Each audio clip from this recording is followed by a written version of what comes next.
दोस्तों आप देख सकते हैं हमारे सामने जो एक्सेल है हमने ओपन कर ली है। अब चूंकि ये वीडियो बिगनर्स से लेकर एडवांस यूज़र्स के लिए मैंने यहाँ पर बनाया है, तो जो एडवांस यूज़र हैं एक्सेल को जानते हैं, थोड़ा सा धैर्य रखें, आगे उनके भी काम की चीज़ें आने वाली हैं। शुरू से इसलिए बता रहा हूँ कि मैंने वीडियो के शुरू में ही आपको बताया था कि ये जो वीडियो का जो लेक्चर है वो लंबा होने वाला है। आराम से बैठिए, ये क्लास आपके बहुत काम आने वाली है। तो थोड़ा सा बिगनर्स के लिए मैं बता दूं कि एक्सेल होता क्या है, जो बिल्कुल भी नहीं जानते हैं, बहुत नए यूज़र हैं। तो यहाँ पर आप देखेंगे आपको ऊपर ABCDEFG दिखाई देंगे और साइड में आपको कुछ नंबर्स दिखाई देंगे। अब ये दोनों जो हैं वो अलग अलग चीज़ें हैं। तो जब ABCD आप इस तरह से सेलेक्ट करेंगे तो आप असल में एक कॉलम को सेलेक्ट कर रहे हैं, और जब आप 1 2 3 को सेलेक्ट करेंगे तब आप एक रॉ को सेलेक्ट कर रहे हैं। और रॉ और कॉलम जहाँ पर जाकर मिलते हैं, जैसे अगर D को और 5 को मिला दिया जाए तो यहाँ पर ये जो इनका संगम होगा ये असल में एक सेल बनाता है, और इस सेल का नाम इन दोनों रो और कॉलम को मिलाकर रखा जाता है। और ये कहाँ पर आपको दिखाई देगा, ये यहाँ पर आपको दिखाई देगा। देखिए D5 दिखाई दे रहा है। अब यहाँ किसी और पे क्लिक करूँगा तो देखिए C5 दिखाई देगा। अगर और दूसरे किसी सेल पे क्लिक करूँगा तो E3 दिखाई देगा, और जो पहला सेल उसका नाम A1 होता है। तो यहाँ पर ये सिंपल मेथड है कि यहाँ पर जो एक्सेल में आपको ये जितने भी ब्रैकेट्स दिख रहे हैं ये असल में सेल हैं, और ये सेल में ही हम सारा डेटाबेस फीड करते हैं। सेल को ही आपस में हम कैलकुलेट करते हैं। सेल के अंदर कोई भी फिगर लिखी हो उससे हमें कोई लेना देना नहीं होता है। हमारे पास एक फार्मूला होता है जिस फार्मूले में हम सेल का नाम एंटर कराते हैं और वहीं से वो सारी कैलकुलेशन होती है। तो ये बहुत बेसिक चीज़ है जो एक्सेल की मैं आपको समझाने जा रहा हूँ। यहाँ पर अगर आप देखेंगे तो यहाँ पर आपको मिलेगा एक फार्मूला बार। यहाँ पर आप जो भी चीज़ टाइप करेंगे सेल में वो साथ के साथ आपको यहाँ भी दिखाई देती जाएगी। और एक चीज़ और भी है कि अगर किसी सेल में आप फार्मूला लगाते हैं तो यहाँ पर आपको जो फार्मूला है, जो कैलकुलेशन आई है, जो आंसर आया है वो डिस्प्ले होगा, लेकिन जब क्लिक करेंगे तो फार्मूला आपको यहाँ पर डिस्प्ले होगा। एक छोटा सा उदाहरण मैं आपको दिखा देता हूँ। जैसे हमने 25 और 25 को जोड़ा, यहाँ पर हमने लगाया बराबर का निशान और इन दोनों को हमने प्लस कर दिया। अब देखिए जैसे मैं आपको बता रहा था कि हम सेल से सेल को जोड़ते हैं ना कि नंबर से नंबर को, तो यहाँ पर आप देख रहे हैं मैंने C1 के साथ में C2 को प्लस किया है, ना कि 25 के साथ में 25 को। तो ये अगर आप शुरुआत कर रहे हैं तो आपको ये ध्यान में रखना चाहिए।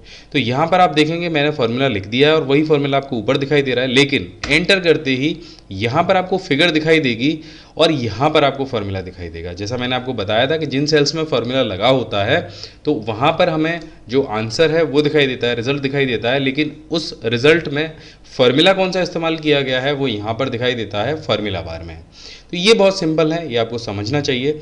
अब यहाँ पर अगर किसी सेल की आपको विड्थ घटानी बढ़ानी है तो आप यहाँ पर बीच में ले जाइए उसको। तो ये देखिए ये इसकी विड्थ बढ़ा दी हमने। अगर हाइट बढ़ानी है तो आपको यहाँ पर रॉ पर जाना होगा और आप जाके वहाँ से हाइट बढ़ा सकते हैं। एक साथ में अगर घटाना बढ़ाना हो तो सभी को सेलेक्ट कर लीजिए, और कहीं से भी आप किसी को भी पकड़ के खींचेंगे तो आप एक साथ में भी कर पाएंगे। तो ये बहुत सिंपल है। इसके बाद में यहाँ पर यो आगे आपको जो पूरी मेन्यू दिखाई दे रही है, इससे अलग अलग चीज़ें हम कर सकते हैं। फॉर्मेटिंग चेंज कर सकते हैं अपने सेल की। अब देखिए अगर आपने MS वर्ड चलाया होगा, बेसिक चीज़ें चलाई होंगी, तो आपको पता होगा कि ये फ़ॉन्ट है, ये फ़ॉन्ट साइज़ है। यहाँ से आप किसी भी सेल के अंदर लिखे हुए किसी भी टेक्स्ट का साइज़ बढ़ा सकते हैं। ये फ़ॉन्ट आप इंक्रीज़ कर सकते हैं। यहाँ से आप फ़ॉन्ट की स्टाइल को बदल सकते हैं, यानी अगर आपको इंग्लिश का कोई भी फ़ॉन्ट चाहिए, हिंदी का कोई भी फ़ॉन्ट चाहिए तो आप यहाँ से ले सकते हैं। ये बोल्ड इटैलिक अंडरलाइन है, बहुत बेसिक चीज़ है कंप्यूटर में। अगर आप कंप्यूटर चला रहे हो तो ये आपको पता ही होगा। इन चीज़ों को मैं इसमें इसलिए नहीं बता रहा हूँ क्योंकि ये बहुत बेसिक हैं, बहुत सारे लोग जानते हैं। क्लिक करके आप पता लगा सकते हैं कि ये बोल्ड होगा, बहुत बेसिक है। यहाँ पर मैं आपको कुछ खास चीज़ें बताऊंगा जिनको आपको पता होना चाहिए अगर आप एक एक्सेल चलाना सीख रहे हैं। तो यहाँ पर हम इसके बाद अलाइनमेंट पे जाएंगे, क्योंकि अलाइनमेंट में यहाँ पर कुछ अलग चीज़ें दी गई हैं। तो मैं इसके लिए थोड़ा सा कॉलम को बड़ा कर लेता हूँ। यहाँ पर आप देखिए अभी जो हमारा अलाइनमेंट है वो दिया गया है बॉटम एल्गिन पर। तो हमारा जो टेक्स्ट है वो बॉटम पर है और राइट में रखा हुआ है। अगर यहाँ से आप इसे सेंटर करेंगे तो ये सेंटर में पहुँच जाएगा, लेकिन रहेगा अभी भी राइट में। और अगर इसे टॉप करेंगे तो ये टॉप में पहुंच जाएगा, लेकिन रहेगा अभी भी राइट में। तो अगर आपको ऐसा कुछ फॉर्मेटिंग करनी हो तो आप यहाँ से इन तीनों का इस्तेमाल करके कर सकते हैं। बिल्कुल सेंटर में रखने के लिए दोनों जो अलाइनमेंट है उनको सेंटर में रख लीजिए। अब बहुत सारे लोग एक्सेल में लेके आते हैं टेक्स्ट को घुमाते कैसे हैं, रोटेट कैसे कराते हैं, उनका ऑप्शन यहाँ पर दिया गया है। यहाँ पर आपको सारे रोटेशन मिल जाएंगे, rotate text up, rotate text down. तो यहाँ से आप इस ऑप्शन का इस्तेमाल करके क्लॉकवाइज उसको घुमा सकते हैं अपने टेक्स्ट को, एंटी क्लॉकवाइज घुमा सकते हैं। या जब आप नीचे इस ऑप्शन पे क्लिक करेंगे तो आपको फॉर्मेट सेल के सारे ऑप्शन यहाँ पर मिल जाएंगे और यहाँ पर एक आपको एनिमेटेड बटन भी मिल जाएगा। जैसे आप इसे लीवर को ऊपर नीचे करेंगे उसी डायरेक्शन में जो आपका टेक्स्ट है वो घूम जाएगा। तो ये बहुत सिंपल चीज़ है। अब इसके आगे वाला जो ऑप्शन है वो आता है मर्ज और सेंटर का, जहाँ पर हम दो सेल्स को मिलाकर एक सेल बना देते हैं और वो सेल के अंदर लिखे हुए डेटा को मर्ज भी कर देता है और साथ में सेंटर भी कर देता है। वो कैसे करता है, मैं यहाँ से इसको खींच के दो सेल्स में ले जाता हूँ। अब आप देखिए यहाँ पर जो 25 लिखा है, चलिए दोबारा इसको ठीक कर देते हैं। तो यहाँ पर हम इसे एंगल को ठीक करेंगे, इसको ले आएंगे सेंटर में, ओके कर देंगे। तो अब मान लीजिए ये जो 25 ऊपर लिखा हुआ है, ये इन दोनों सेल्स को हमें मर्ज कराना है। तो कैसे कराएंगे, बस सेलेक्ट करेंगे और यहाँ पे मर्ज और सेंटर का जो बटन है उस पर क्लिक कर देंगे। तो अब होगा क्या कि इन दोनों सेल्स के ऊपर एक सेल बन गया। और ये आप कैसे भी बना सकते हो, आप 10 सेल को एक साथ सेलेक्ट कर सकते हो, 20 सेल को सेलेक्ट कर सकते हो। कॉलम में अगर आपको सेलेक्ट करना है कॉलम सेलेक्ट कर सकते हो, अगर रो को सेलेक्ट करना है तो रो को भी कर सकते हो। यहाँ से इस तरह से आपको ये सेलेक्ट करना है, मर्ज और सेंटर पर क्लिक करना है। आप देखिए यहाँ पर एक सेल बन गया। इस पर बॉर्डर लगाना बहुत आसान है, बस आपको सेलेक्ट करना है। सेलेक्ट करने के बाद में आपको यहाँ पर जाना है, तो यहाँ पर आपको बॉर्डर के ढेर सारे ऑप्शन मिलेंगे, जैसे bottom border, top border, left border, right border. अब आपने जो भी एरिया सेलेक्ट किया होगा उसके कॉर्नर साइड पे ये बॉर्डर जाके लगेगा। अगर आप बॉटम बॉर्डर लगाते हो तो क्या होगा, यहाँ नीचे बॉर्डर आएगा। देखो क्लिक किया, नीचे एक लाइन आ गई। पूरे हर लाइन के या हर सेल के बीच में एक लाइन नहीं आएगी। उसके लिए आपको क्या करना होगा, उसके लिए आपको सेलेक्ट करना होगा ऑल बॉर्डर को। तो जैसे आप ऑल बॉर्डर सेलेक्ट करोगे तो आप देखो जितना एरिया हमने सेलेक्ट किया था उस सारे एरिया में लाइन्स आ गई हैं और अच्छे से बॉर्डर बन गया है। तो ये बॉर्डर की आप थोड़ी सी प्रैक्टिस कर लीजिए, इसको सेलेक्ट कीजिए अलग अलग सेल्स को और ये सारे बॉर्डर आप लगा के देखिए। बहुत सिंपल है, बच्चों वाला काम है, बड़े आराम से कर सकते हो। अब जो बड़ों वाला काम है वो थोड़ा सा मैं आपको बता देता हूँ। तो हम बात करने वाले हैं यहाँ पर नंबर फॉर्मेटिंग की। देखिए जब एक्सेल में हम जब डेटा फीड करते हैं तो एक्सेल को ये बताना ज़रूरी होता है कि भैया हम डेटा फीड क्या कर रहे हैं। हम रुपए लिख रहे हैं, पैसे लिख रहे हैं, हम टाइम लिख रहे हैं, हम डेट लिख रहे हैं, हम लिख क्या रहे हैं आखिर सेल में, ये एक्सेल पहचानेगा कैसे। तो वो जो सारा पहचानने का काम है वो यहाँ से होता है नंबर फॉर्मेटिंग से। मानिए ये 26 लिखा है, ये क्या है, एक नंबर है, रुपए हैं, डेट है, टाइम है, क्या चीज़ है, परसेंटेज है। तो ये एक्सेल को कैसे पता चलेगा। तो यहाँ पर आप देखेंगे अलग अलग तरह की आपको नंबर फॉर्मेटिंग मिल जाएगी, जिसमें जर्नल जिसमें आप अभी काम कर रहे हैं यहाँ पर कोई स्पेसिफिक फॉर्मेटिंग नहीं दी गई होती है। उसके बाद में यहाँ पर दूसरी जो फॉर्मेटिंग है वो है नंबर फॉर्मेटिंग। जब इस पर क्लिक कर देंगे तो आप देखेंगे यहाँ पर डॉट लगकर जो डेसिमल प्लेसेस हैं वो आ जाएंगे और इनको भी घटाना बढ़ाना बहुत आसान है। आपने मान लीजिए किसी सेल में नंबरिंग फॉर्मेटिंग लगा रखी है और ये डेसिमल प्लेसेस आपको घटाने हैं या बढ़ाने हैं तो यहाँ पर इनका ऑप्शन दिया गया होता है। तो यहाँ से जैसे आप इसे क्लिक करेंगे डिस्क्रीज पर तो ये घटने शुरू हो जाएंगे और इंक्रीज पर क्लिक करेंगे तो ये बढ़ने शुरू हो जाएंगे। बहुत सारी जगह में ज़रूरत होती है कि रुपए के बाद में हमें पैसे भी लिखने होते हैं, तो यहाँ से हम वो लिख सकते हैं। इसके बाद में आप देखेंगे अगली फॉर्मेटिंग करेंसी की दी गई है। तो यहाँ पर जैसे आप क्लिक करेंगे तो सबसे बड़ी बात ये है यहाँ पर आपका करेंसी का जो लोगो है, जो सिंबल है वो आ जाएगा। अब आप कहेंगे कि यहाँ पर रुपए का नहीं चाहिए, हमें अगर डॉलर का चाहिए तो यहाँ पर ये छोटा सा एरो बना है, इस पर क्लिक कर दीजिए और यहाँ पर आपको मिल जाएगा वो सिंबल। अब आप जैसे इस पर क्लिक करेंगे यहाँ पर आपको पूरी अंतर्राष्ट्रीय जो भी सिंबल्स हैं वो सारे दिख जाएंगे। मैंने यहाँ पर रुपए का सेलेक्ट कर रखा है, आप जो भी सेलेक्ट करेंगे वो सिंबल आपके एक्सेल के जो भी करेंसी फॉर्मेटिंग है वहाँ पर आकर लग जाएगा। आप जो भी चाहे वो यहाँ से सेलेक्ट कर सकते हैं। आप इसे यहाँ से बंद कर देते हैं। इसके बाद में हम देखेंगे यहाँ पर हमें मिलता है अकाउंटिंग का फॉर्मेटिंग। आप चाहें तो इसको सेलेक्ट कर सकते हैं। शॉर्ट डेट दिया गया है, लॉन्ग डेट दिया गया है। तो मैंने पिछले एक वीडियो में बताया था, आप जाकर देख सकते हैं। प्लेलिस्ट का जो ऑप्शन है, मैं नीचे जो पूरी प्लेलिस्ट है एक्सेल की वो मैं डाल दूंगा। मैंने 200 से 250 के लगभग वीडियो एक्सेल के ऊपर यहाँ पर अपलोड किए हैं, तो उनमें को आप जाके देख सकते हैं। वहाँ पर मैंने डिटेल में बताई हैं ये सारी चीज़ें। अब जैसे ही इस नंबर के साथ आप शॉर्ट डेट को सेलेक्ट करेंगे तो ये आप देखेंगे एक डेट में कन्वर्ट हो जाएगा। अब एक्सेल इसको डेट ही मानेगा। आगे जहाँ भी हमें डेट कैलकुलेशन की ज़रूरत पड़ेगी एक्सेल बड़े आराम से वहाँ पे कर लेगा। अगर आप इसे सेलेक्ट नहीं करेंगे तो आपकी जो कैलकुलेशन है वो गड़बड़ हो सकती है। टाइम को अगर आप सेलेक्ट करेंगे तो ये सेल को टाइम मानेगा। उसके बाद में परसेंटेज का नंबर आ जाता है, परसेंटेज में कन्वर्ट कर देंगे तो ये इसको परसेंटेज मांगेगा। तो परसेंटेज का भी मैं आपको बता चुका हूँ कि कहाँ पर हमें सीधे सीधे जहाँ पर गुणा करना होता है तो वहाँ पर हमें बीच में 100 को नहीं लगाना पड़ता है, सीधे सीधे आप गुणा कर सकते हैं। तो जैसे 25 का 5% निकालना है तो बराबर लगाया, 25 किया गुणा 5 किया और एंटर कर दिया। आप देखिए 25 का 5% यहाँ पर आ गया है। तो परसेंटेज में हम किसी सेल को अगर कन्वर्ट करते हैं तो उसे हम आसानी से परसेंटेज निकाल सकते हैं। यहाँ पर आपको मिल जाता है कंडीशनल फॉर्मेटिंग का ऑप्शन। इससे आप कोई भी कंडीशन आपकी हो, आप सेल को पहचानने के लिए इसका इस्तेमाल करते हैं कि भैया अगर बड़े नंबर्स हैं तो उनको कैसे पहचानेंगे, अगर छोटे नंबर हमें दिए गए हैं, अगर हमारा डेटाबेस बहुत बड़ा है, ये उस कंडीशन में वहाँ पर लगाए जाते हैं। कोई भी कंडीशन अगर आप दे देंगे, वहाँ पर रूल सेट कर देंगे, तो आप इसको वहाँ से पता लगा सकते हैं। कंडीशनल फॉर्मेटिंग के ऊपर एक वीडियो अलग से दिया गया है, डिस्क्रिप्शन में लिंक है, आप ज़रूर जाके देखिएगा। तो यहाँ पर मैं एक छोटा सा आपको उदाहरण दे देता हूँ कंडीशनल फॉर्मेटिंग वर्क कैसे करता है। तो यहाँ पर कुछ सेल्स लिखे हुए हैं। अब यहाँ पर जो भी नंबर 15 से कम है वो डिस्प्ले मुझे कर दे। तो यहाँ पर जाना है, आपको 15 से कम वाले देखने हैं, तो लेस देन पे क्लिक करना होगा और यहाँ पर आपको सिर्फ 15 डाल देना है। तो आप देखिए 15 से कम वाले जितने भी नंबर होंगे ना, आपको यहाँ पर तुरंत से डिस्प्ले हो जाएंगे।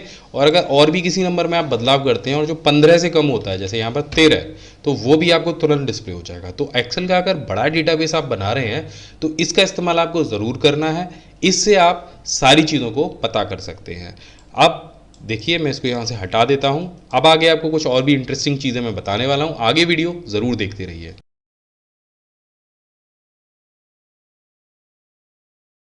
पेज स्पेशल को समझाने के लिए हमने यहाँ पे एक छोटी सी टेबल बनाई है जिसमें हमने कुछ टेक्स्ट टाइप किया है और कुछ नंबर्स टाइप किए हैं। यहाँ पर हमने फार्मूला लगाया है सम का, और नीचे भी हमने सम का फार्मूला लगाया है। साथ में हमने सेल्स को फॉर्मेटिंग भी दी है।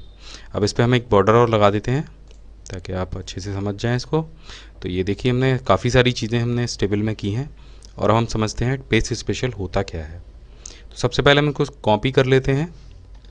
यहाँ से हमने इस पूरी टेबल को सेलेक्ट किया और उसके बाद कंट्रोल सी से इसको कॉपी कर लिया। अब इसको अगर सीधे सीधे आप पेस्ट करेंगे तो ये जो टेबल है वो ज्यों की त्यों नीचे आ जाएगी, और यहाँ पर वो सभी फार्मूले और सभी फॉर्मेटिंग जैसी थी वैसी पेस्ट हो जाएगी। तो ये तो था सिंपल इसको पेस्ट करना। अब इसके अलावा इसमें से कुछ अलग अलग चीज़ें हमें लेनी हैं, तो हम कैसे करेंगे। तो ये अभी टेबल जो है वो कॉपी है, और इसके बाद में हम जाते हैं पेस्ट स्पेशल पर। आप यहाँ पर देखेंगे पेस्ट स्पेशल में जो हमने पहला ऑप्शन इस्तेमाल किया था सिंपल पेस्ट का, वो था ये ऑल वाला। यानी यहाँ पर जो बॉर्डर था वो भी पेस्ट हो गया, जो फॉर्मेटिंग थी वो भी पेस्ट हो गई, कलर्स थे, बैकग्राउंड कलर्स थे, वो सारी चीज़ें जो कि पेस्ट हो गई। तो ये जो दूसरा ऑप्शन है फार्मूलाज का, यहाँ पर ये केवल इस टेबल से फार्मूला लेगा, आपका टेक्स्ट लेगा, नंबर लेगा, जो फॉर्मेटिंग है वो उसको पेस्ट नहीं करेगा। फॉर्मेटिंग से मतलब आप समझते हैं जो टेक्स्ट का कलर होता है, जो टेक्स्ट की बैकग्राउंड होती है, और ये जो बॉर्डर है, ये सारी चीज़ें फॉर्मेटिंग में आती हैं। और इसको छोड़कर जो बाकी सारी चीज़ें बचती हैं वो है यहाँ पर लिखा हुआ टेक्स्ट, और ये जो नंबर लिखे हैं और जो फार्मूला लगा है। तो जब आप इसे टिक करके यहाँ पर पेस्ट करेंगे तो वही सारी चीज़ें पेस्ट होंगी। आपके जो नंबर हैं वो आ गए, जो टेक्स्ट लिखा था वो आ गया, और जो फार्मूले लगे थे वो यहाँ पर पेस्ट हो गए। इसके बाद में एक ऑप्शन और है, हम इसको यहाँ पर पेस्ट करते हैं। आप देखेंगे ये जो ऑप्शन है वैल्यू का। अब कहीं कहीं ऐसा होता है कि हमने यहाँ पर जो डिजिट निकाले हैं वो हमने फार्मूला लगा कर निकाले हैं। जैसे हमने ये जो सम किया था वो यहाँ पर हमने कर रखा है। तो यहाँ पर हमने ये जो सभी सेल्स हैं वो सम करके ले रखे हैं। अगर आप इसे सिंपल कॉपी करके कहीं पर पेस्ट करेंगे तो वो कुछ इस तरीके से इसको ले लेगा, क्योंकि यहाँ पर जो फार्मूले लगे थे वो लगे थे इन सेल्स के लिए, तो वो इस तरीके से इसको पेस्ट करेगा। लेकिन आपको इसमें से केवल वैल्यू लेनी है, जो 105 है, जो 109 है, जो 113 है, वो वैल्यू उठानी है। तो आप इसे सेलेक्ट करेंगे और कॉपी करेंगे, और इसके बाद में यहाँ पर पेस्ट स्पेशल पर जाएंगे और यहाँ से ले लेंगे इसको वैल्यू। जब आप इसे पेस्ट करेंगे तो वो इस फार्मूले में से वैल्यू को उठा लेगा। तो एक बहुत काम का फार्मूला है, कई जगह इसकी ज़रूरत होती है वैल्यू को कॉपी करने की, तो आप यहाँ से वैल्यू ले सकते हैं। पूरी टेबल को भी अगर आप उठा के लेंगे तो वहाँ से पूरी टेबल को भी अगर आप कॉपी करेंगे तो वहाँ से फार्मूला कॉपी नहीं होंगे, केवल जो पेस्ट की जाएगी वो वैल्यू पेस्ट की जाएगी। अब देखिए यहाँ पे कहीं भी फार्मूला नहीं आया है, जो वैल्यू थी वो पेस्ट हुई है। इसके बाद में पेस्ट स्पेशल में एक चीज़ और आती है, इसे दोबारा से कॉपी कर लेते हैं।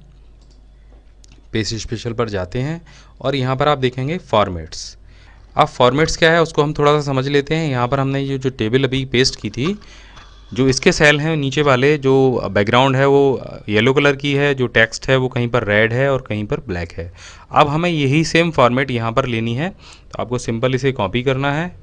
किसी भी रो को आप कॉपी कर लीजिए और यहाँ पर आप चाहिए बीच वाली रो पर हमें ये जो इस जैसी रो है वो ये बीच वाली रॉ करनी है, लेकिन अगर आप इसे सिंपल पेस्ट करेंगे तो क्या होगा, इसके साथ में डेटा और फार्मूला भी उठ के चला जाएगा, लेकिन हमें वो नहीं लेना है, हमें लेना है सिर्फ इसका फॉर्मेट। तो यहाँ पर हम इसको कॉपी करेंगे और यहाँ जो बीच वाला जो थर्सडे है उस पर ले जाकर इसको पेस्ट स्पेशल करेंगे और यहाँ से इसको हम सेलेक्ट करेंगे फॉर्मेट को, और जब इसे पेस्ट करेंगे तो सिर्फ जो फॉर्मेट है वो वहाँ पर जाके पेस्ट होगी, ना कि उसका डेटा। आप एक बार और दोबारा से देख लेते हैं, हम पूरे को कॉपी कर लेते हैं, कॉपी, और यहाँ से हम पेस्ट करते हैं फॉर्मेट। आप देखिए जो इस रॉ की पूरी फॉर्मेट थी वो यहाँ पर पेस्ट हो गई है, डेटा पेस्ट नहीं हुआ है। हो सकता है आपने इसमें कंडीशनल फॉर्मेटिंग भी कहीं पर लगाई हो। कंडीशनल फॉर्मेटिंग क्या होती है, मैं आपको एक बार छोटा सा उदाहरण देके समझा देता हूँ। यहाँ पर हमने कंडीशनल फॉर्मेटिंग के लिए लगाया है कि डुप्लीकेट वैल्यू को हाईलाइट करे, तो यहाँ पर इस रॉ में हमने कंडीशनल फॉर्मेटिंग लगा दी है और यहाँ पर डुप्लीकेट वैल्यू हमने 27 लिख दी, तो यहाँ पर डुप्लीकेट वैल्यू को वो हाईलाइट कर रहा है। अब यही जो कंडीशनल फॉर्मेटिंग है ये आपको किसी और रॉ में लगानी है या किसी और कॉलम में लगानी है, तो आप सिंपल इसे कॉपी कीजिए और वहाँ पर जाकर पेस्ट स्पेशल पर जाइए और यहाँ से फॉर्मेट को सेलेक्ट कर लीजिए। तो कंडीशनल फॉर्मेटिंग भी आप इस तरीके से पेस्ट कर सकते हैं। अब इसमें भी कंडीशनल फॉर्मेटिंग अप्लाई हो गई और जो डुप्लीकेट वैल्यू है वो भी हाईलाइट होने लग जाएगी। तो इस तरीके से आप फॉर्मेट और कंडीशनल फॉर्मेट दोनों को कॉपी कर सकते हैं, ये एक बहुत अच्छा तरीका है। इसके बाद में आता है कमेंट्स कॉपी करने का। आप किसी सेल के लिए आपने कोई कमेंट लिखा है, यहाँ पर इंसर्ट कमेंट का ऑप्शन है, यहाँ पर आप किसी सेल के लिए कोई भी कमेंट लिख सकते हैं कि ये सेल हमने इस चीज़ के लिए बनाया था। अब केवल कमेंट को कॉपी करना है, तो आप इसको सेलेक्ट करेंगे, कॉपी करेंगे, राइट क्लिक करके पेस्ट स्पेशल पर जाएंगे और यहाँ पर आप देखेंगे कमेंट्स का ऑप्शन है। जब आप इसे पेस्ट करेंगे तो केवल जो कमेंट्स हैं वो कॉपी होंगे, ना डेटा कॉपी होगा, ना फॉर्मेट कॉपी होगी, केवल जो कमेंट हैं वो यहाँ पर कॉपी हो जाएंगे। तो आप देखिए इस तरीके से ये कमेंट कॉपी हो गया। अब अगला ऑप्शन यहाँ पर दिया गया है वैलिडेशन का।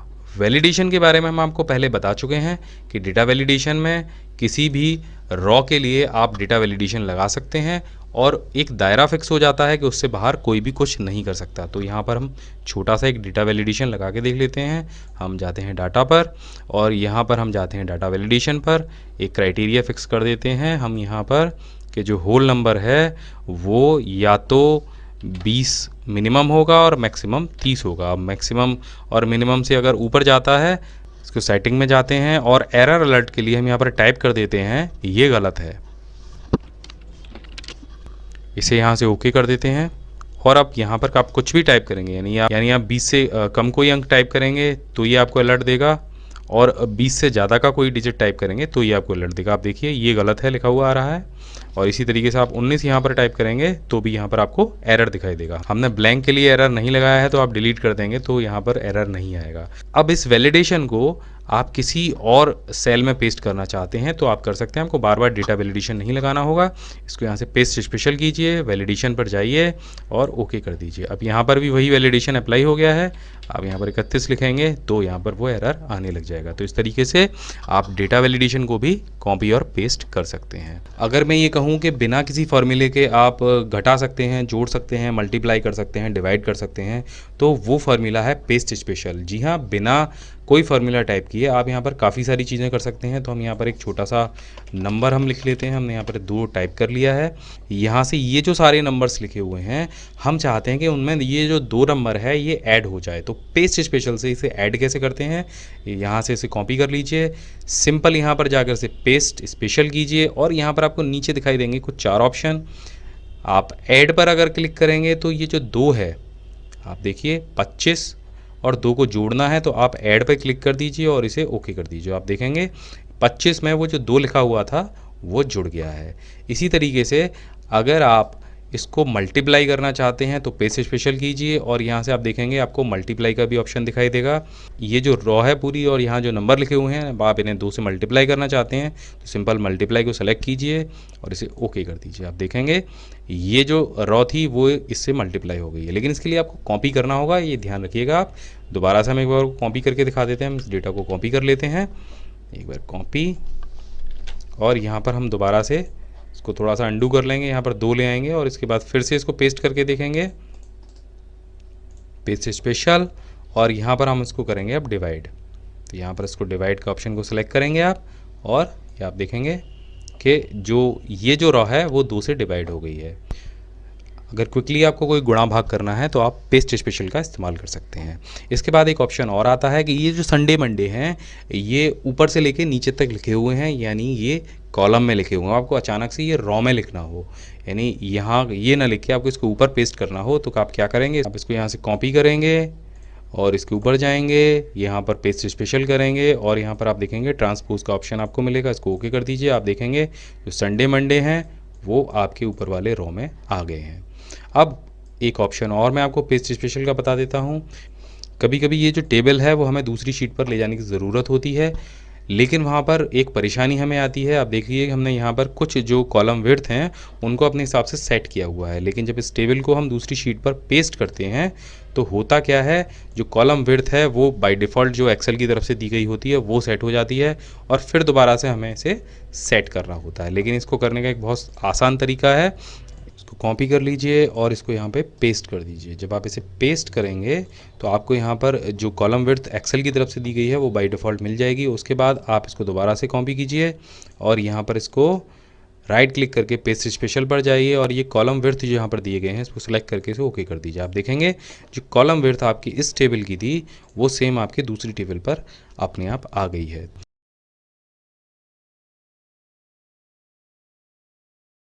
तो एक्सेल में प्रिंट निकालने के लिए यहाँ पर हमने एक दो शीट बनाई हैं जिससे हम आपको समझा सकें। तो यहाँ हमारे पास एक शीट है और एक्सेल में जब आप प्रिंट निकालने जाएंगे तो सबसे पहले आपको समझना होगा प्रिंट एरिया, क्योंकि एक्सेल में कोई भी शीट की कहीं कोई एंडिंग नहीं होती है।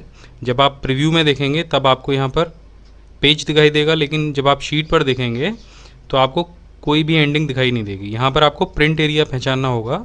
प्रिंट एरिया जब आप कैसे निकालेंगे कि आपने कोई मैटर एक्सेल में टाइप किया है, आप प्रिंट प्रीव्यू के ऑप्शन पर जाएंगे या कीबोर्ड से कंट्रोल के साथ में F2 दबाएंगे तो आप प्रिंट प्रीव्यू देख सकते हैं कि आपने जो मैटर टाइप किया है वो आपके पेज पर कहाँ आएगा। लेकिन अगर आपका मैटर इससे भी बड़ा है, यहाँ पर हमने एक छोटी सी फाइल तैयार की है, तो आप कैसे देख पाएंगे वो कितने पेजों में आएगा और कहाँ आ रहा है।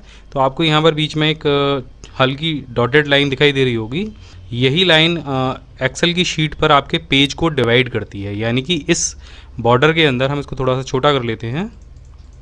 आप देखेंगे यहाँ पर ये जो बॉर्डर है ये एक पेज है, ये दूसरा पेज है, ये तीसरा पेज है और ये चौथा पेज है। तो इन सभी पेजों को अलग अलग देखने के लिए आप व्यू पर चले जाइए और यहाँ पर आपको दिखाई देगा पेज लेआउट व्यू। जब आप इस पर क्लिक करेंगे तो आपके सभी पेज इस तरह से आपको अलग अलग दिखाई देने लग जाएंगे। देखिए बिल्कुल MS वर्ड की तरह, जैसे MS वर्ड में पेजेस दिखाई देते हैं उसी तरीके से यहाँ पर दिखाई देने लग जाएंगे। आप अपने टास्क बार से भी पेज लेआउट व्यू और पेज ब्रेक व्यू को अलग अलग कर सकते हैं।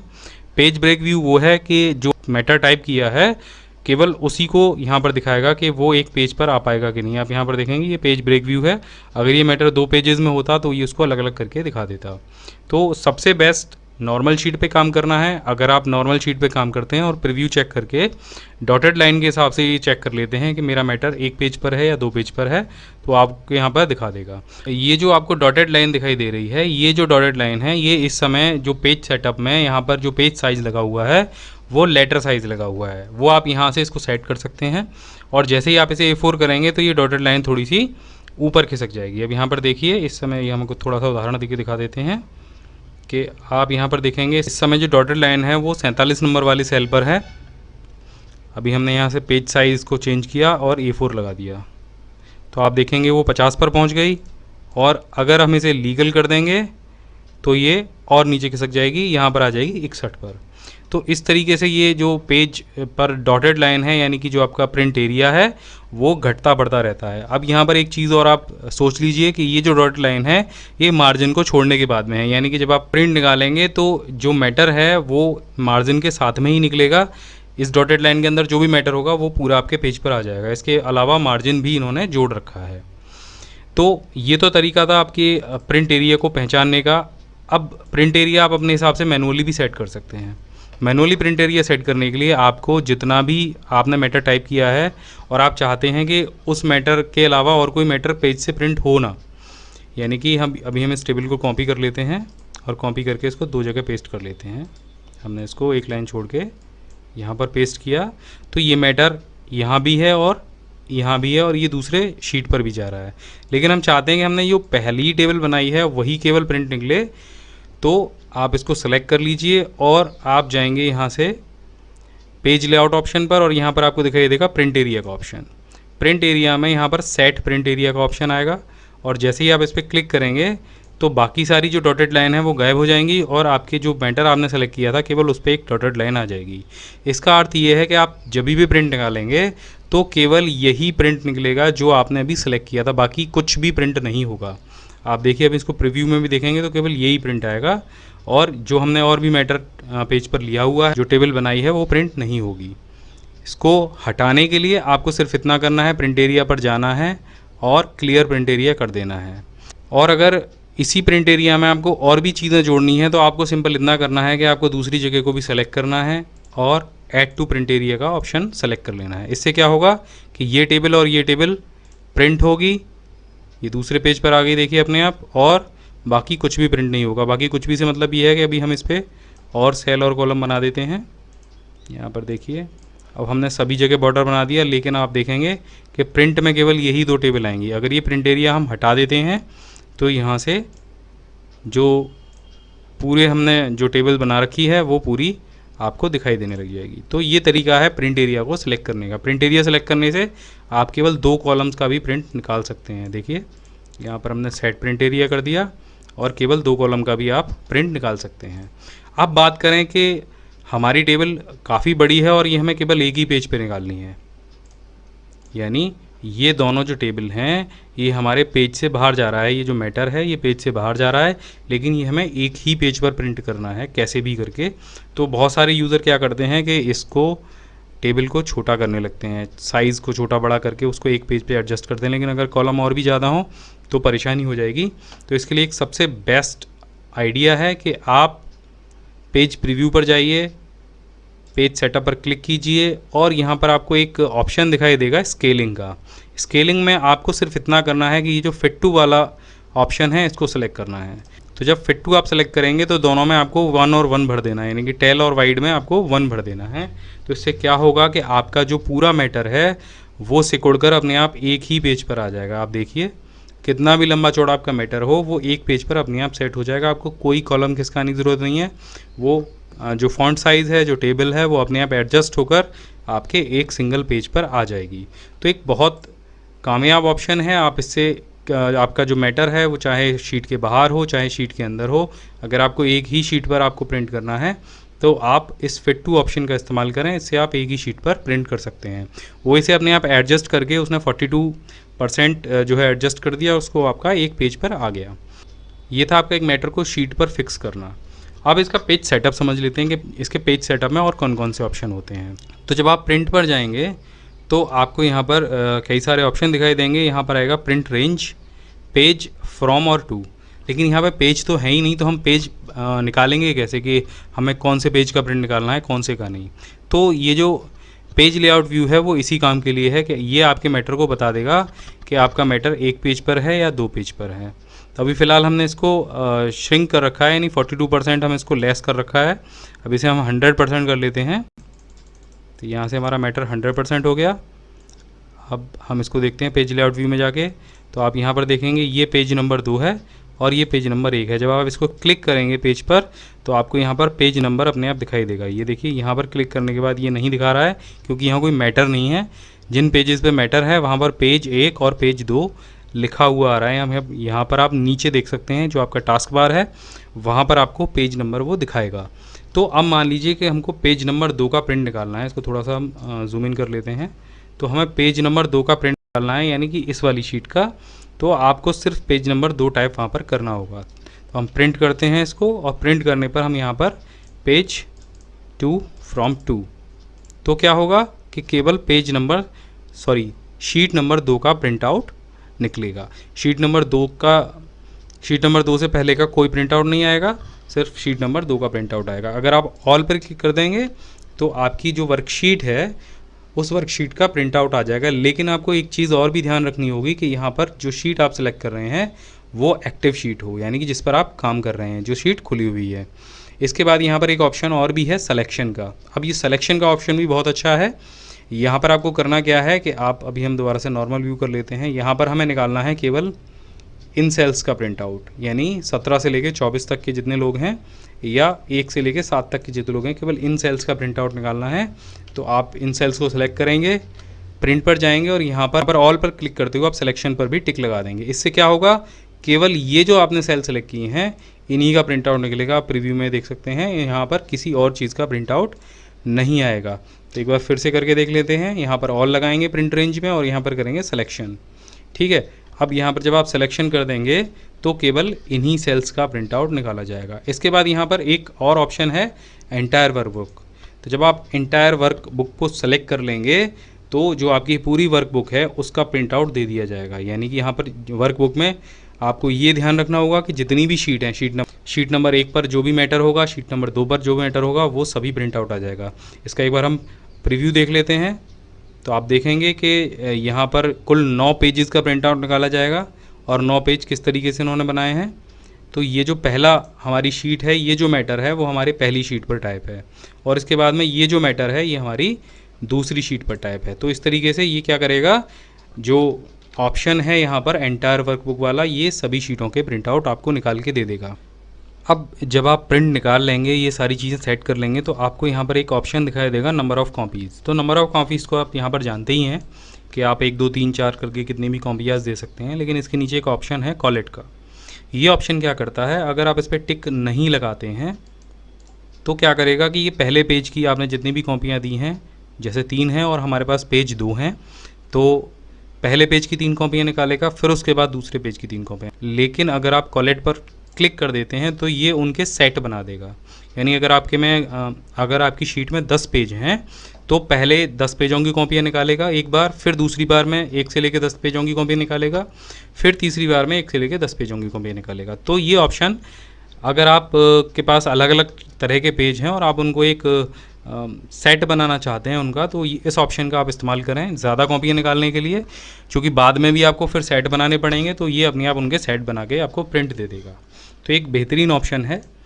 इसके बाद यहाँ पर आप देखेंगे कि ये पेज सेटअप का ऑप्शन है। पेज सेटअप में यहाँ पर मार्जिन दिया हुआ है, आप अपने हिसाब से पेज, आपके पास A4 है, लीगल है, आप उस पर कितना मार्जिन छोड़ना चाहते हैं। यानी कि मार्जिन क्या होता है कि मार्जिन चारों तरफ का बॉर्डर होता है जिस पर प्रिंट नहीं निकलता है। तो सबसे बेटर है कि आप नॉर्मल मार्जिन का इस्तेमाल करें। इसके बाद में ओरिएंटेशन का ऑप्शन आता है।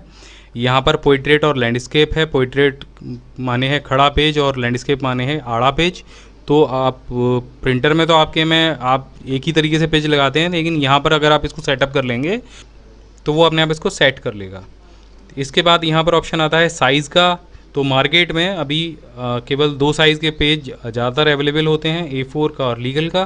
तो आपके पास जो पेज है तो सबसे पहले आप उसको यहाँ पर सेट करें। अगर आपके पास A4 पेज है तो आप A4 पेज सेलेक्ट करें, और अगर आपके पास लीगल पेज है तो आप लीगल पेज सेलेक्ट करें। प्रिंट एरिया के बारे में हमने आपको बता ही दिया है, तो आप प्रिंट एरिया को बड़े आराम से सेट कर सकते हैं। तो एक्सेल में जितनी भी तरीके से प्रिंट निकाले जा सकते थे, हमने सभी प्रिंट के ऑप्शन आपको बता दिए हैं।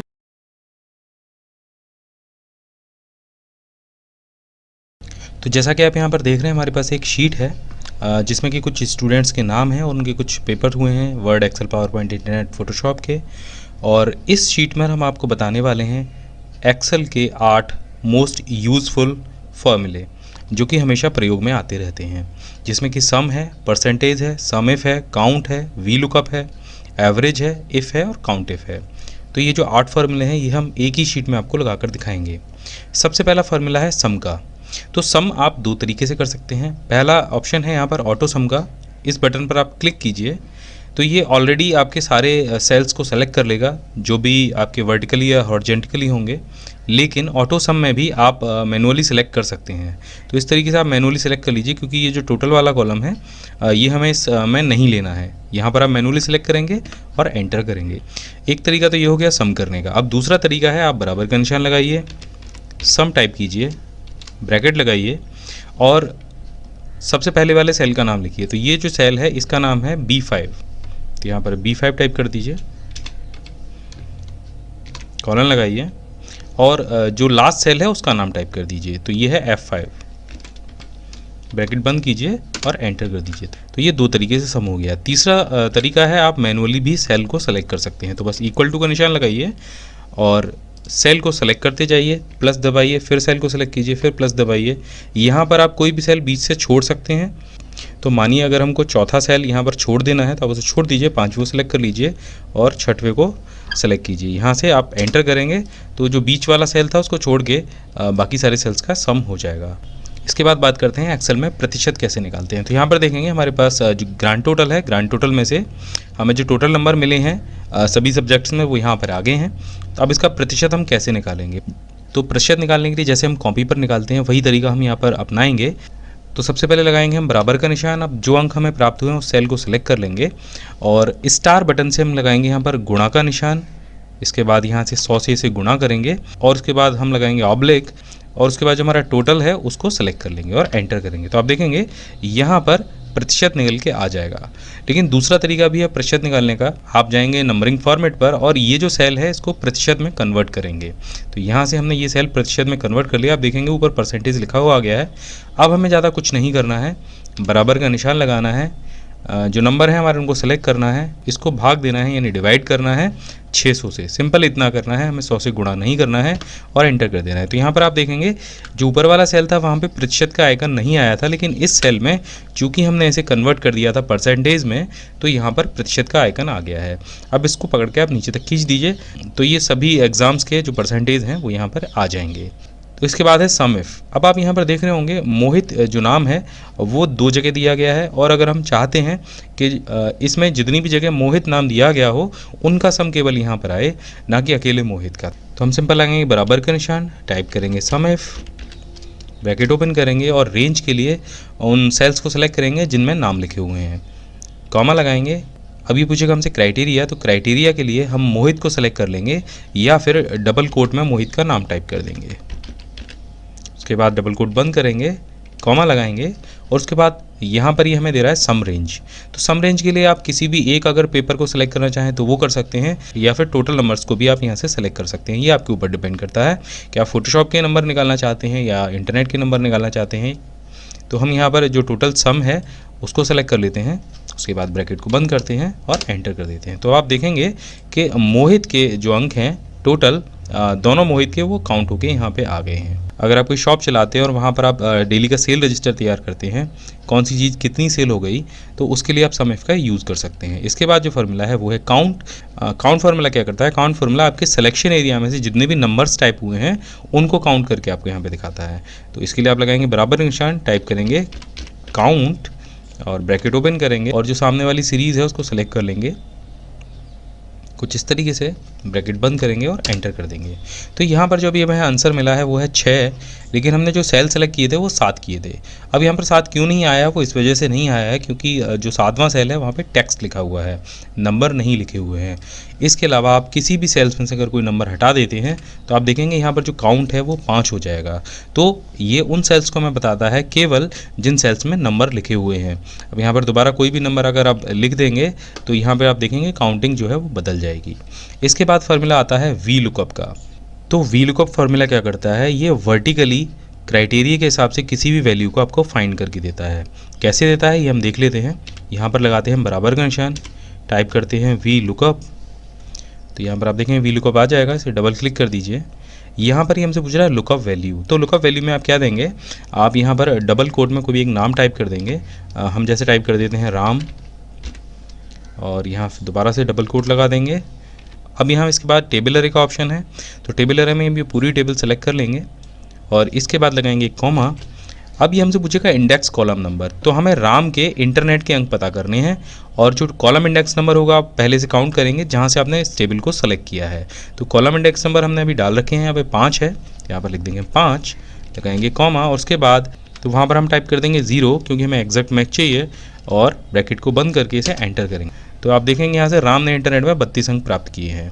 तो ये जो फार्मूला है ये असल में कोई विशेष क्राइटेरिया आपको किसी बहुत बड़ी टेबल में से सर्च करना है तो आप वी लुकअप का इस्तेमाल कर सकते हैं बहुत आराम से। तो ये जो राम है आपने जो डबल कोट में यहाँ पर लिया है, आप इसे कहीं बाहर भी किसी दूसरे सेल का नाम दे सकते हैं और वहाँ से बार बार इसे चेंज कर सकते हैं। अब बात करते हैं एवरेज फार्मूले की। अभी हमें अगर निकालना हो कि ये जो सभी विद्यार्थी हैं, सभी स्टूडेंट हैं, उन्होंने जितने भी पेपर्स दिए हैं उसका जो एवरेज है वो क्या है, या शुभम के जितने भी मार्क्स आए हैं सभी पेपर्स में उनका क्या एवरेज है, तो ये एवरेज आपको वहाँ से निकाल के देगा। बहुत सिंपल फार्मूला है लेकिन बहुत काम का है। आपको लगाना है बराबर का निशान, टाइप करना है एवरेज। तो जैसे ही आप AVE टाइप करेंगे यहाँ पर एवरेज आपको दिखाई दे जाएगा। इसको डबल क्लिक कीजिए तो बस आपको वो सीरीज़ सेलेक्ट कर देनी है जिनका आपको एवरेज निकालना है। यहाँ पर कुछ 5 सेल हमने यहाँ पे सेलेक्ट किए हैं और बस ब्रैकेट को बंद कर देना है और एंटर कर देना है। तो आप देखेंगे जो शुभम के नंबर हैं उसका जो एवरेज है वो 39.6 है। बस इसको पकड़ के आप नीचे खींच दीजिए और सभी स्टूडेंट्स के जो एवरेज नंबर हैं वो यहाँ पर आ जाएंगे। अब इसके बाद आता है सबसे इंटरेस्टिंग और इम्पोर्टेंट फार्मूला इफ़ फार्मूला क्या करता है, काफ़ी लोग मार्कशीट तैयार करते हैं और वहाँ पर वो परसेंटेज के हिसाब से ग्रेड तय करते हैं या ग्रेड देते हैं नंबरों को। अगर यहाँ पर आप इफ़ का इस्तेमाल करेंगे तो इफ़ से आप ऑटोमेटिकली ग्रेड दे पाएंगे। आपको कुछ नहीं करना है, सिर्फ नंबर फीड करने हैं, परसेंटेज भी निकलेगा, टोटल भी निकलेगा, एवरेज भी निकलेगा और आप ग्रेड भी ऑटोमेटिक दे पाएंगे। अभी कैसे आप दे पाएंगे ये अभी हम सीख लेते हैं। बहुत सरल है, थोड़ा सा ध्यान से देखिएगा। यहाँ पर लगाएंगे बराबर का निशान, टाइप करेंगे इफ़। तो यहाँ पर हम जो सेल सेलेक्ट करेंगे ग्रेड देने के लिए वो सेल हम सेलेक्ट करेंगे प्रतिशत वाला और उसी के हिसाब से हम ग्रेड देते जाएंगे। तो हम यहाँ पर जो कुल ग्रेड हैं वो 4 देंगे, A, B, C और D। तो ये हम कैसे देते हैं ये आप देख लीजिए। तो यहाँ पर हम सेलेक्ट कर लेते हैं सबसे पहले इस सेल को जिसमें प्रतिशत लिखा हुआ है। अब यहाँ पर लगाते हैं ग्रेटर देन का निशान, यानी ये जो सेल है अगर बड़ा होगा और बराबर होगा किसके, 75 के। ये सभी के साथ अप्लाई होगा, एक जैसा ही फॉर्मूला सभी में जाना है। 75 के साथ में आपको प्रतिशत भी लिखना होगा, चूँकि हम 75 से ऊपर वाले सेल्स के लिए टाइप करेंगे। उसके बाद लगाएंगे कॉमा और डबल कोट में हम टाइप करेंगे A। तो अगर ये सेल बड़ा होगा और बराबर होगा 75% के तो वहाँ पर डिस्प्ले होगा A। इसके बाद आप एक कॉमा लगाएंगे, टाइप करेंगे इफ़, फिर से ब्रैकेट ओपन करेंगे, यानी ये कंडीशन हमारी पूरी हो गई। अब दोबारा से हम फिर से इसी सेल को सेलेक्ट करेंगे क्योंकि हमें इसी सेल के लिए दूसरी कंडीशन देनी है। दोबारा से हमने सेल सेलेक्ट कर लिया, उसके बाद वही हमने फार्मूला लगाया, बड़ा होगा और बराबर होगा कितने के, 60 के। यहाँ पर भी हम प्रतिशत लगाएंगे और क्या आएगा, B। तो आप डबल कोट में B टाइप करेंगे और उसके बाद फिर से कॉमा लगा देंगे। इसके बाद हम दोबारा से टाइप करेंगे इफ़, ब्रैकेट ओपन करेंगे और वहाँ पर हम क्या लिखेंगे, फिर से उसी सेल को सेलेक्ट करेंगे और फिर से हम ग्रेटर देन साइन का इस्तेमाल करेंगे, बराबर का निशान लगाएंगे और इस बार हम यहाँ पर देंगे 45%। आप देखेंगे 45 हमने टाइप कर दिया है। अब लगाएंगे फिर से हम कॉमा और इसके बाद हम टाइप करेंगे डबल कोट में C। कुछ इस तरीके से फिर से हम एक कॉमा लगाएंगे और अब सिंपल हमें आगे कोई कंडीशन नहीं देनी है। इसके अलावा अगर कोई भी कंडीशन आती है, यानी अगर 45% से कहीं भी कम होता है तो क्या आएगा, सिंपल आपको टाइप कर देना है डबल कोट में D। और जितनी बार आपने इफ़ का इस्तेमाल किया है, जितनी बार आपने ब्रैकेट ओपन किया है उतनी बार आपको ब्रैकेट बंद करना है। हमने कुल 3 बार यहाँ पर ब्रैकेट ओपन किया था तो हम 3 बार ब्रैकेट बंद भी करेंगे और एंटर करेंगे। तो आप यहाँ पर देखेंगे इस समय जो ग्रेड आया है वो D आया है क्योंकि जो प्रतिशत है वो 33 है। तो कितने से कम में 33% आना चाहिए था, 45 से कम पे। तो अब इसको हम पकड़ के नीचे तक खींच देते हैं। तो यहाँ पर आप देखेंगे जो सभी विद्यार्थी हैं उन सभी को अलग अलग ग्रेड अपने आप प्राप्त हो गए हैं। जिनके 45% से ऊपर हैं उनको C मिला है, जिनके 45 से कम है उनको D मिला है। अब थोड़ा सा घटा बढ़ा के देख लेते हैं, कुछ स्टूडेंट्स को ज़्यादा नंबर दे के देख लेते हैं। तो आप देखेंगे हमने यहाँ पर एक स्टूडेंट है रणवीर, उनका प्रतिशत हमने यहाँ पर 83% किया है तो उनका जो ग्रेड है वो अपने आप A आया है। 47% वालों का C आया है और जिनके परसेंटेज 60 से ज़्यादा हैं उनका ग्रेड यहाँ पर B आया है। तो इस तरीके से आप इफ़ का इस्तेमाल करके सभी को ऑटोमेटिक ग्रेड दे सकते हैं। अब बात करते हैं काउंट इफ़ की। तो यहाँ पर आप जो भी कंडीशन देंगे ये उसको काउंट करके बताएगा। जैसे इस पूरी मार्कशीट में 70 नंबर कितने लोगों को मिले हैं, तो यहाँ पर आप बड़े आराम से इस चीज़ को पता कर सकते हैं। आपको लगाना है बराबर का निशान, टाइप करना है काउंट इफ़, ब्रैकेट ओपन करना है, रेंज दे देनी है। तो यहाँ पर हमने पूरी रेंज दे दी, कॉमा लगाना है और क्राइटेरिया टाइप कर देना है। क्राइटेरिया को आप हमेशा डबल कोट में ही टाइप करें, डबल कोट बंद कीजिए, ब्रैकेट बंद करिए और एंटर कर दीजिए। तो आप देखेंगे इस पूरी रेंज में कुल 4 लोग ऐसे हैं जिनको 70 नंबर मिले हैं किसी एक विषय में। अब आपको पता करना होगा इस पूरी रेंज में कितनी बार 100 नंबर आया है। तो आपको सिंपल यहाँ पर 70 की जगह 100 टाइप कर देना है और एंटर कर देना है। तो आप देखेंगे कुल 5 विषय ऐसे हैं जिन स्टूडेंट्स को 100 अंक मिले हैं। तो इस तरीके से आप काउंट इफ फार्मूले का भी इस्तेमाल कई जगह कर सकते हैं। हम यहाँ पर नाम का भी पता कर सकते हैं। हमें अगर पता करना है कि मोहित नाम इस लिस्ट में कितनी जगह इस्तेमाल हुआ है तो सिंपल आप बराबर का निशान लगाएंगे, टाइप करेंगे काउंट इफ और रेंज दे देंगे। तो रेंज आप पूरी दे दीजिए, कोई दिक्कत नहीं है। उसके बाद कॉमा लगाएंगे, क्राइटेरिया टाइप करेंगे, यहाँ पर हम टाइप कर देते हैं मोहित, इसको डबल कोट में बंद कर देते हैं, एंटर करते हैं तो आप देखेंगे कुल 2 जगह मोहित नाम लिखा हुआ है। अगर आप एक जगह और भी लिख देंगे तो ये उसको तुरंत ही सर्च कर लेगा। तो इस तरीके से आप इन सभी 8 फॉर्मूलों का इस्तेमाल कर सकते हैं।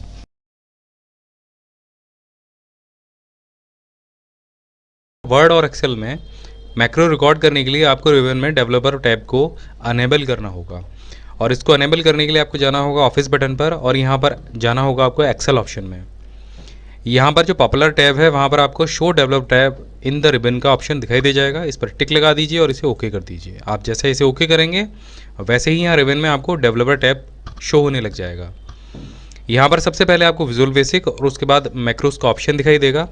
आप चाहें तो ऑल्ट के साथ में F8 दबाकर भी मैक्रो को रन करा सकते हैं। अब इसके बाद में आपको करना क्या है, यहाँ पर आपको एक ऑप्शन और दिखाई देगा, यूज़ रिलेटिव रेफरेंसेस। इस पर भी आप टिक लगा लीजिए। इसका फ़ायदा मैं आपको थोड़ी देर बाद बताऊंगा। तो हमने यहाँ पर एक शीट बनाई है और यहाँ पर कुछ हमने स्टूडेंट्स के नाम लिखे हैं, उसका विषय लिखा है, और जनवरी से लेकर जुलाई तक के इनके कुछ टेस्ट के अंक हैं वो हम यहाँ पर फीड करेंगे, और ये हम फीड करेंगे मैक्रो की सहायता से। एक पूरा परफॉर्मा जनरेट करेंगे। इन सभी स्टूडेंट्स के हम यहाँ पर विषय लिखेंगे और उनका योग करेंगे, और ये जो स्टेप है ये हमें सभी 6 लोगों के साथ में बार बार करना है, या इससे भी ज़्यादा हो सकते हैं।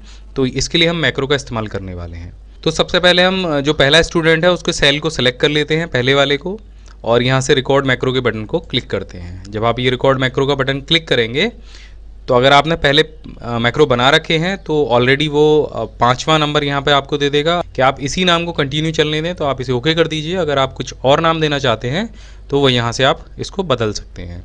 इसके बाद में आप मैक्रो के लिए शॉर्टकट की बना सकते हैं। शॉर्टकट की इसलिए कि जब आप इसको रन कराएंगे तो आपको बार बार वहाँ से ओपन नहीं करना होगा, आप सीधे शॉर्टकट की को प्रेस करके मैक्रो को रन करा सकते हैं। शॉर्टकट की आपको ऐसी बनानी है जो पहले आपने किसी मैक्रो को न दी हो, या फिर वो आपके एक्सेल की कोई और भी शॉर्टकट की कमांड ना हो।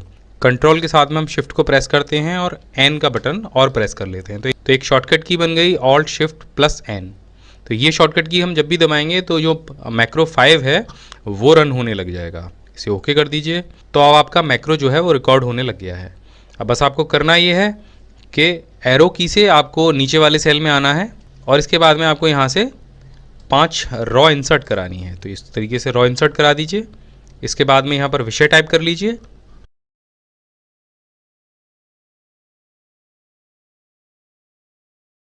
तो आप देखेंगे हमने यहाँ पर विषय भी टाइप कर लिए हैं और यहाँ पर नीचे इनका योग भी लिख दिया है। अब इन सभी जो विषय हैं उन सभी का हम योग कर लेते हैं ऑटोसम के द्वारा। यहाँ पर अब ऑटोसम भी लगा देते हैं। ये देखिए हमने ऑटोसम लगा दिया, और इसे यहाँ से ड्रैग करके हमें पूरे सेल में खींच दिया इसको। इसके बाद में हम इसको थोड़ा सा बड़ा कर लेते हैं। इसका भी एक फ़ायदा भी हम आपको और बताएंगे। तो ये हमने यहाँ से सारी सेटिंग ठीक कर ली है। अब यही सारी चीज़ें हमें इन सभी के साथ भी करनी है। तो इन सभी को भी हम कैसे करते हैं बता देते हैं। यहाँ तक हमने ये सारा काम कर लिया। इसके बाद में आप डेवलपर टैब में दोबारा से जाइए और इस रिकॉर्डिंग को स्टॉप कर दीजिए। बस आपका मैक्रो रिकॉर्ड हो गया। अब आप इन सभी सेल्स के साथ में यही प्रक्रिया अगर दोहराना चाहते हैं, इसी तरीके से सेल इंसर्ट कराना चाहते हैं, योग लिखना चाहते हैं, विषय लिखना चाहते हैं, और उन सभी को सम भी करना चाहते हैं, आपको कुछ नहीं करना है। आपको जहां आपने पहला सेल यहाँ पे सेलेक्ट किया था उसी तरीके से आप स्पाइडरमैन वाले सेल के सामने भी चले जाइए, या जो आपका दूसरा स्टूडेंट है उसके सामने चले जाइए, और मैक्रोस के ऑप्शन पर जाइए। हमने कौन सा मैक्रो बनाया था, मैक्रो 5 हमने इसके लिए बनाया था। इसको यहाँ से रन करा दीजिए। आप देखिए ये यहाँ पर सारे उसी तरीके से जो रिकॉर्डिंग थी वो यहाँ पर पेस्ट हो गई है। इसी तरीके से तीसरे के सामने भी आप यही कर सकते हैं। ये देखिए ये भी हो गया। इसी तरीके से चौथे के लिए भी आप ये कर सकते हैं, ये भी हो गया।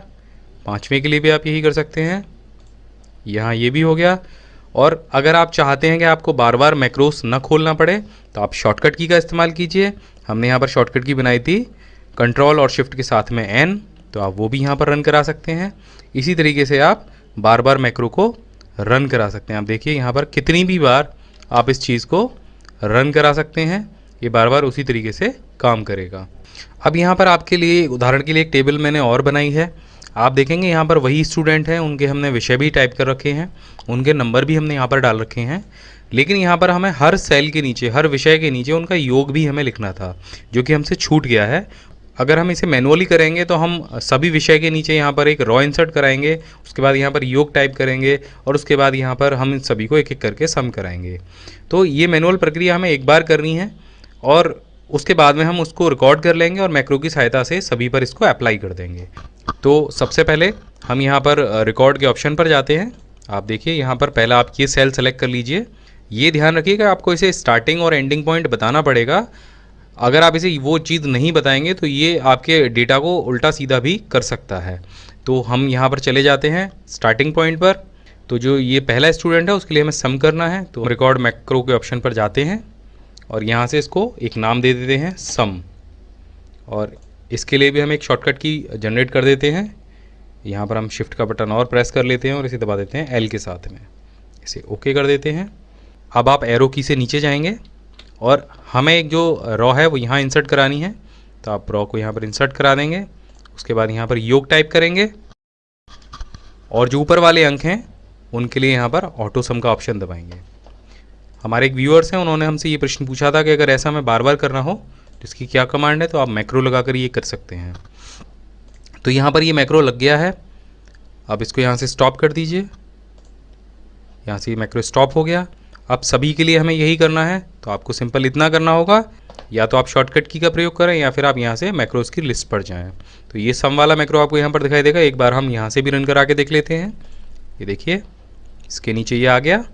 अब एक बार हम शॉर्टकट की से और करा के देख लेते हैं। आप देखेंगे शिफ्ट कंट्रोल एल हमने बताया था, और एक एक करके आप सभी के लिए इसे इस्तेमाल कर सकते हैं। आप देखिए बस आपको एक सीरीज़ बनानी होगी और इसे बताना होगा कि आप किस तरह से वो काम करना चाहते हैं। अब अगर आपके पास ऐसी ही कोई रॉ है और आप वहाँ पे डिलीट करना चाहते हैं तो वो भी आप कर सकते हैं। डिलीट करना है या कोई रॉ इंसर्ट कराना है तो आपको उसे सीरीज़ बताना होगा कि इस सीरीज़ में आपको चलना है और काम करना है। अब आता है नंबर यूज़ रिलेटिव रेफरेंस का। तो इसका अर्थ ये है अगर आप इसे नहीं दबाएंगे तो ये हर बार पहले ही सेल से उस मैक्रो को रन करेगा। इसको यहाँ से हटा के देख लेते हैं और एक बार कोई मैक्रो हम रिकॉर्ड करते हैं। यहाँ से हमने मैक्रो 7 रिकॉर्ड किया, तो यहाँ से आप देखिए हम यहाँ पर एक रॉ इंसर्ट करा देते हैं और मैक्रो को स्टॉप कर देते हैं। अगली बार हम मैक्रो 7 को जब रन कराएंगे और हम चाहते हैं कि वो दूसरे नंबर वाले स्टूडेंट के अंग्रेजी विषय के नीचे एक रॉ इंसर्ट करे, तो वो इसको नहीं कर पाएगा।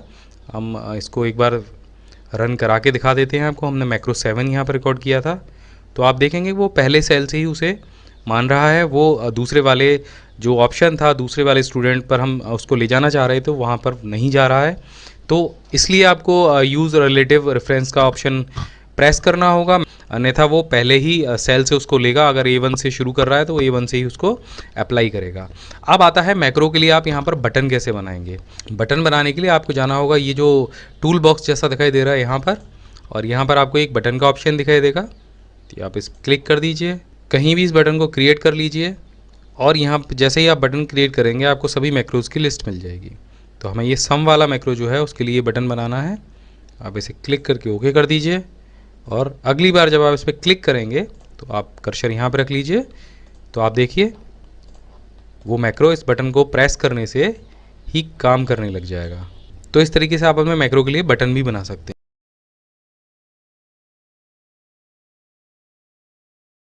डेटा एंट्री करते समय आपने देखा होगा कि जो आपका कर्सर है वो टैब जब आप बटन प्रेस करते हैं तो राइट साइड में जाता है और जब एंटर करते हैं तो नीचे आता है।